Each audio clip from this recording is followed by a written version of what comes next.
couple of chances down there, and I think the negative plays, that got us in 3rd and long, 2nd and long, that was really the telltale sign. And we weren't able to run the football very effective in the second half other than our quarterback.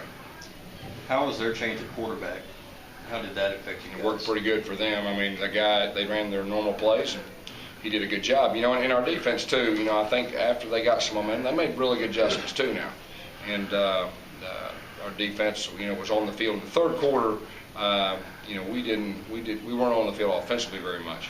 So they were on the field a lot. First half, they weren't on the field that much, but a lot of it had to do with them. Talk about the speed of the Western Kentucky defensive line.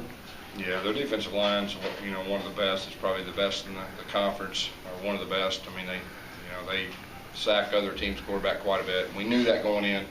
We knew we had to run the football to take some pressure off our line, but they got to us a few times. You talk about their offensive adjustments. You guys kind of went with the set you went with last week, which was kind of 3-4, bringing some outside pressure. They just do more in pass protection resets to give Morrow some time.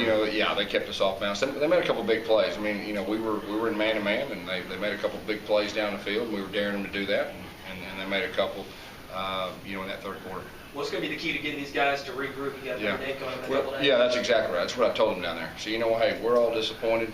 We feel like we had a really good chance to win that game at home. I feel very bad for our fans. I tell you what, I really appreciate our fans and how they were into the game, and we got to do a better job of getting their money's worth, and we'll do that.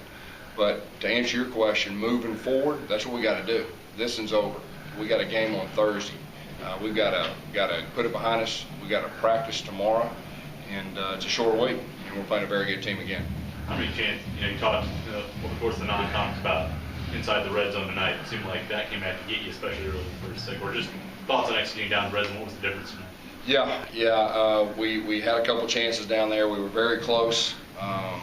We're a work in progress. I've been saying that for a while, and I want us to improve each week. Now, I got to give those guys credit. Now, you're talking about a very good defense. But we just missed a couple little things that, I think there was a slant down there really close, and we threw it a little bit.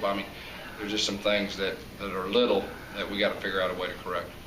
Different standards in the second half. I think he had 140 after the break. Seemed to really get going kind of off their passing. It seemed that they kind of flipped the script a little bit. Yeah, I think the 3rd quarter they hit a couple shots and got us to back up, and then they started running the football. And he's a good running back too, and they got a very good offensive line. And they started keeping the football away from us, and we didn't do a very good job of holding on to it. And like I said, I think the key is the short punt, and they score, and we throw an interception, they score. I think that's, when you look back, that's what really turned the game momentum-wise.